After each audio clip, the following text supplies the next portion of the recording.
یاد رکھیے کہ معاشرے کے اندر معزز اور باوقار بننے کے لیے مال و زر، جاہ و جلال، رتبہ، رعب و دبدبہ اور بود و نمائش کی ضرورت نہیں۔ معاشرے کے اندر معزز اور باوقار بننے کے لیے دو چیزیں انتہائی اہم ہیں۔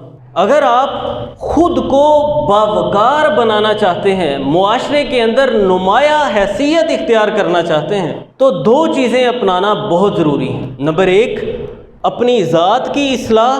بہت سادہ سے اصول ہیں، یہ سمجھ لیجئے۔ اپنی ذات کی اصلاح، اور اپنی ذات کی اصلاح کی کتنی وقت ہے اسے آپ اس طرح سمجھیے کہ سمندر کا پانی جہاز کو اس وقت تک نہیں ڈبو سکتا جب تک جہاز میں سوراخ نہ ہو۔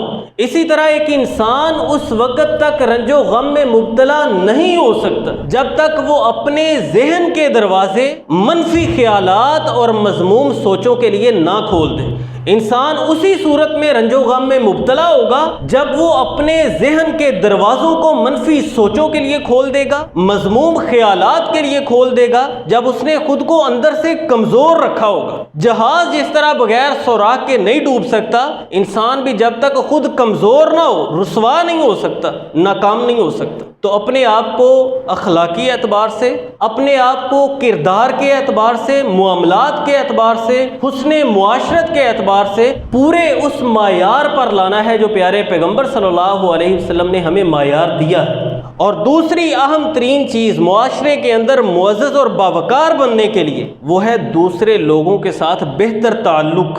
دوسرے لوگوں کے ساتھ بہتر تعلق کی اہمیت کو آپ اس طرح سمجھیے کہ انسان کی ہر دل عزیزی کا دار و مدار اس کے دوسرے لوگوں کے ساتھ معاملات کی قابلیت پر ہوتا ہے۔ کسی انسان کے دوسرے لوگوں کے ساتھ معاملات جس قدر عمدہ ہوں گے، وہ جس قدر قابلیت کے ساتھ بہتر معاملات کرے گا، اتنا ہی دوسروں کے دلوں میں جگہ بنائے گا، اتنا ہی لوگوں کی نظر میں معزز اور باوقار ہوگا۔ تو اسی سلسلہ میں کچھ صفات ہم نے آج کے خطبہ جمعہ میں جانی ہیں۔ اللہ رب العزت ہمیں عمل کی توفیق عطا فرمائے۔ وَمَا عَلَيَّ إِلَّا الْبَلَاغُ سُبْحَانَ رَبِّكَ رَبِّ الْعِزَّةِ عَمَّا يَصِفُونَ وَسَلَامٌ عَلَى الْمُرْسَلِينَ وَالْحَمْدُ لِلَّهِ رَبِّ الْعَالَمِينَ۔